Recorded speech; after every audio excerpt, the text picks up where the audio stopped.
God morgon Sverige! Välkomna till ett nytt avsnitt av Lyssna på vanlig svenska. Det är måndag, som det nästan alltid är när jag spelar in de här avsnitten. Bakom mig ser himlen ganska ljus ut. Framför mig är det mörka moln på horisonten. Så jag vet inte. Och jag som faktiskt har tvättat mina gymnastikskor och tog på mig dem idag. Det är inte bra om det börjar regna, tänker jag. Eller hur? Gymnastikskor är ju så himla sköna. Jag har även såna här Chelsea boots som är snygga på hösten. Men de är så hårda och platta. Så jag får nästan ont i foten om det är långa dagar och jag går mycket. Så att mina gymnastikskor, sneakers, de är sköna. Så jag hoppas att det inte regnar idag, även om det ser muligt ut. Hoppas allt är bra med er. Med mig är det bra. Jag tänkte gå igenom det vanliga. Jag kan tänka mig att ni inte har sovit på en hel vecka, för ni har tänkt: hur har det gått med Mikaels aktieportfölj? Och jag har goda nyheter. Den fortsätter att gå upp. Förra veckan hade vi en vinst på 2600 kronor sedan start. Och denna veckan är vi uppe i 3500. Så den har gått upp 900 på en vecka, vilket är superbra. Jag var faktiskt uppe på betydligt högre delar i mitten av veckan. Jag hade gått upp nästan 1500 kronor. Men sen i fredags så en av mina största aktier, Tesla. Vet ni Tesla som tillverkar de här elbilarna? Jag vet inte om jag pratade med er om det förra avsnittet. Tesla tillverkar elbilar, lite lyxigare. De är ganska dyra, men de hade ett event där de skulle presentera en robottaxi. Där de skulle då bygga taxibilar som kör utan chaufför, utan ratt. Du bara beställer taxin och sen navigerar de utan förare. Och många trodde att det skulle vara nästa år, men eventet var inte så bra. Det är fortfarande kanske 2 år fram i tiden och hela den aktien sjönk med 9%. Och då har det också gått ner dagar innan, så bara den aktien har gått minus nästan 1000 kronor. Så det är därför det är bra att sprida ut riskerna och ha många olika aktier. För om en går jättedåligt, då kanske de andra kan kompensera för det. Så jag vet inte, Tesla nu, den har gått ner 9% eller betydligt mer senaste 2 veckorna. Det kanske är läge att köpa nu när det har gått ner. Jag vet inte. Som vanligt så kan jag skriva min aktieportfölj i videobeskrivningen under. Men som sagt, vi är plus 900 kronor från förra veckan. Det går uppåt hela tiden. Det är det som är det viktiga. Men det kan lika bra gå ner. De här 3500 kronorna, det är ju inga pengar jag har på mitt konto. Imorgon kanske det är minus 1000 kronor. Så det är väldigt riskfyllt att investera i aktier. Men på lång sikt, om du har en sparhorisont på 8-9 år, då är aktier, tror jag, det bästa sättet att spara pengar. För ni vet, sätter vi in pengar på banken så har vi ju inflationen och den har varit jättehög. Så om man bara sparar då äter inflationen upp våra sparpengar och de minskar i värde varje år. Så vi måste låta pengarna jobba för oss. Vi ska inte jobba för pengarna, pengarna ska jobba för oss. Så det är intressant. Jag tycker det är jättekul fortfarande. Jag läser jättemycket, försöker få bra information om bra investeringar. Vad har hänt i mitt liv den senaste veckan? Förra veckan var ganska lugn, men däremot så hade jag en väldigt hektisk helg. Hektisk betyder när det händer många saker. Intensiv. I lördags så var vi på simskola för Hailey. Hon har alltid simskola på lördagar mellan halv 11 och 12. Och då var hela familjen med. Jag var också med Livly och tittade på.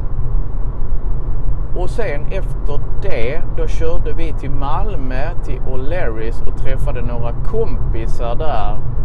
Ett kompisgäng som är från Brasilien. Och O'Larrys är en sportbar, så där det är lite mer så sportig mat som hamburgare, pasta. Ja, det är ju en bar, man kan äta, man kan dricka öl. Jag drack 2 öl. Jag dricker sällan, så det räcker att jag dricker 1-2 öl så känner jag direkt så här. Vi var där hela familjen, så barnen var också med. Där är pingis, man kan spela pingis, biljard, shuffleboard. Där är en massa tv-spel.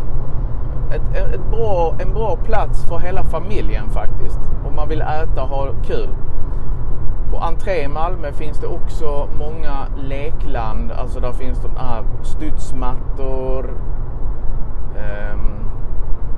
Där finns dinosaurieland tror jag. Så det är perfekt om man har barn. Åka dit där, barnen får leka och sen kan man äta någon hamburgare eller något på O'Larrys. Har ni varit på O'Larrys någon gång? Den här restaurangen. Var brukar ni gå ut? Brukar ni gå ut och äta på restaurang eller brukar ni äta hemma? Min familj, vi brukar inte gå ut och äta ofta faktiskt.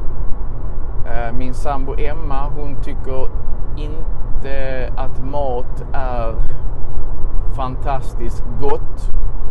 Hon äter ganska lite och hon äter bara för att hon måste äta. Och då är det inte värt att lägga en massa pengar och gå ut och äta, för det är jättedyrt. Tyvärr. Men trevligt att man kan göra det ibland. Hur ser det ut för er? Brukar ni gå ut och äta?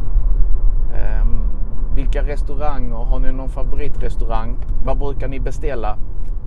Jag beställde en kycklingmacka, grillad kyckling med surdegsbröd och en sallad till. Jättegott. Jag har ju mina matallergier så jag måste vara försiktig. Jag tål inte laktos, så all grädde, mjölk, smör, margarin och så, jag måste undvika det. Men då är till exempel bearnaisesås är ju bra, för den är inte gjord på grädde eller smör. Den är gjord ju på olja och ägg. Som majonnäs och bearnaisesås och så, det kan jag äta. Jag är också allergisk mot olika nötter, så jag är försiktig när det gäller maten. Och Emma och Hailey delade på en pasta. Och Livly, hon beställde en stor välling. Jag skojar bara. Hon fick en välling som vi hade med såklart. Så det var kul, men vi var där tidigt. Alltså vi körde dit efter simskolan. Vi var där 2:00 och sen så åt vi och spelade pingis. Jag hatar att förlora, och mina andra kompisar har samma vinnarmentalitet. De hade till och med tagit med sina egna pingisrack. Ni vet såna här som är jättebra, där är gummi som är klistrigt så att du kan skruva bollen riktigt ordentligt. Men det var kul, det var jämna matcher. I början förlorade jag 2 matcher i rad, men sen när jag blev varm i kläderna, det är ett uttryck som betyder när jag hade spelat 2-3 matcher och fått lite erfarenhet, då gick det mycket bättre. Och igår så var vi på kalas hela dagen. Först klockan 11 var det frukostkalas för att min syster och hennes son fyllde år, så de hade gemensamt frukostkalas med bullar och pålägg, och efter det så var det lite tårta och kaffe. Jättetrevligt. Vi var där hela familjen från 11 till 2:30. Sen körde vi vidare och sen var det kalas för Emmas mamma. Hon fyllde år och vi åkte till Lomma, och där var också god mat. Pastagratäng och glass till efterrätt och mycket trevligt. Och vi kom hem igår vid klockan 8, 7:15 på kvällen. Barnen hade somnat i bilen, så vi bara bar in dem i sovrummet och la dem, och de kunde sova vidare. Livli, vår yngsta dotter som snart är 11 år, hon har ju fått 3 tänder nu. 2 där nere och 1 där uppe. De har inte kommit ut helt och hållet, men de är synliga nu. De 2 där nere, de har kommit ut rätt bra. Men den där uppe, den har precis börjat komma, så att... Men det är kul att se. Hon ser gullig ut när hon ler, och hon har 2-3 tänder i munnen. Det ser roligt ut. Och det som är kul, det är att det första gången går att kommunicera lite med Livli med ord. För hon, om jag säger Livli, kan du vinka? Då vinkar hon. Men hon vinkar inte så, utan hon håller handen så och så gör hon så här. Hon vinkar till sig själv. Vinka är ju så här, eller man kan göra så här. Man vinkar till någon, men hon vinkar till sig själv. Och nummer 2, om man säger Livli, kan du klappa? Och då förstår hon klappa, och då gör hon så här. Så hon har lärt sig vinka och klappa, vilket är fantastiskt. Första gången vi kan kommunicera med vår dotter, det är stort. Och jag tror att hon kommer att lära sig att gå innan hon är 1 år. Det är snart. Jag tänker 2-3 veckor till. Precis innan hon fyller år tänker jag att hon kommer att kunna gå. Det var någon som frågade mig, för jag sa i ett avsnitt nu att vi har försäkrat våra barn, och vi har barnen försäkrade i Folksam. Folksam är ett försäkringsbolag. Och där finns barnförsäkring, extra barnförsäkring, och där finns, om jag minns rätt, så finns det 3 nivåer. Där finns basic, där finns mellan, och där finns den högsta nivån. Och vi har försäkrat båda barnen i den högsta nivån. Och det är ju om barnen slår sig, om de blir sjuka, om de råkar ut för någonting, om de får men för livet. Men för livet betyder att de kanske får ett ärr, de skär sig, de får någonting, de bränner sig, det blir ett märke här. Om vi föräldrar måste vara på sjukhuset och vi inte kan jobba, då får vi ersättning. Massa. Vi har maxförsäkrat barnen. Vi tycker att det är en bra investering om det skulle hända någonting. Så Folksam, högsta försäkringsbeloppet. Och jag vet inte om jag sa det i förra filmen, men jag har ju också börjat spara till barnen i aktier. Och då använder jag Lysa.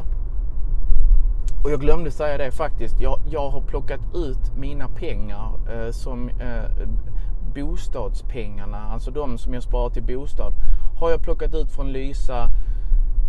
Jag har dem på mitt bankkonto. Jag tänker att jag vågar inte ha dem så mycket pengar där om det skulle gå ner.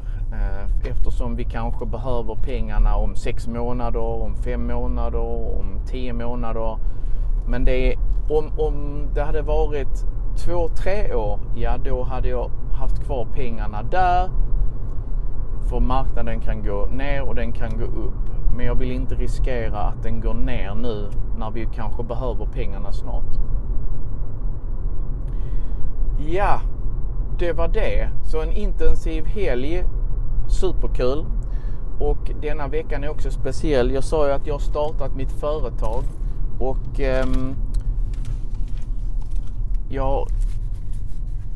jag ska öppna en webbshop denna veckan. Jag är 99% klar med min studieplanerare. Jag har ett exempel här i bilen. Ni ser, den är nästan klar. Jag ska sälja den i en webbshop. Och jag tänker att den ska kosta ungefär 100 kronor. Och man laddar ner den som en pdf-fil. Alltså till datorn eller mobilen. Och sen kan man själv välja om man vill skriva ut den på biblioteket eller hemma eller hos en kompis eller på skolan och skriva för hand.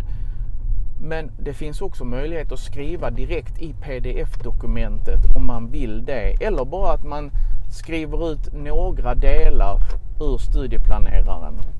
Och jag tänkte att det kommer en film där jag pratar mer om de olika delarna i studieplaneraren. Men jag är jätte stolt över min studieplanerare. Jag tror att den är väldigt värdefull för många elever som studerar svenska. Nu piper min bil här. Och jag tror på detta. Jag tror att detta är någonting som många elever kan ha nytta av. Nu är jag framme på mitt jobb. Nu har jag babblat klart för idag. Ni får en fantastisk vecka. Skriv gärna om ni undrar någonting i kommentarerna, så hörs vi. Hej då!